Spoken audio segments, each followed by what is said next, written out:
level of irony, and I like talking about this comparison, this irony, this breathtaking irony of them calling Trump the next Hitler. Especially, and I'd like to go back to the issue of race, since you brought up Candace Owens. The issue of race. Not only are they hypocritical on the fact that, no, Trump is an outspoken big mouth. He is not a censorship guy. Yeah. He says whatever the fuck is going on his mind, and there's no interlocutor between brain and mouth. Yes, You know, right. he doesn't give a shit. There's no thought crime. There's no, Yeah. heresy in what you say. It's the left that's trying to do and censor and stifle freedom of speech. And not only that, but alter the way that we think. In the same that here in our country we had the buffoon Justin Trudeau, people kind, which we've said before. It's like unbelly feel, double plus good. How dare you? Who are you to reinvent a language? I mean, there's a perfectly good word already called humankind. You idiot. Yeah. And even the word mankind technically includes women. Yeah. You know, and maybe it's a little outdated now if you want to go down that road, but humankind is sufficient, my friends. Yeah. And don't try and reinvent language. But back to the issue of race, they call Trump racist. There's nothing that to indicate that he's racist. Oh, You well, know? he said that, people coming in from Mexico are all killers and criminals and rapists.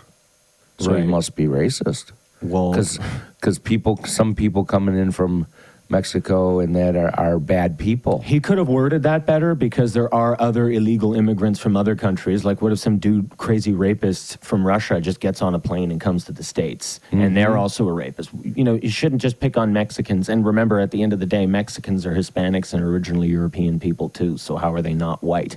In a way, they're not like 400 years ago. There was the Spanish Armada. Like, they in the Spanish Empire, they were considered white Europeans who went into other countries and conquered them and exploited the people there. Yeah. And they are part of that European colonial history. They actually pioneered it. But what I was going to say about race is, much like a lot of zealous Catholics never all they think about is sex, particularly homosexuality, of course. It's all they talk about. It's the worst thing. And they never stop talking about it. And you've got an issue there. Maybe you want to have sex so bad that, you can't shut up about it, and you have a really crazy complex over it. Yeah. I think the same thing is the Democrats have the same relationship with race. They're always talking about who's a racist, but they never shut the fuck up about race. No, they don't. You can't turn on CNN without the R word coming up. No, you can't. At least within 5 minutes. Yeah. And then The View is the worst for it. And know see, what I when mean? you do that, to me, that's what racism is. Yes. And that It is promotes racism. racism. There used to be, when I was a kid growing up, they used to have these public service little commercial blips or little things, little sketches in between, like cartoons or whatever, Yes. public service announcements. And one of them was very famous. It's an old man, a grandpa, with his grandson in a little wooden rowboat, and they're out in this little pond and they're fishing. And they're fishing and the birds are chirping. And at one point, the little boy goes, "Grandpa, yesterday Jimmy, my friend at school, said I was prejudiced." And Grandpa looks at him and he goes, "Prejudice?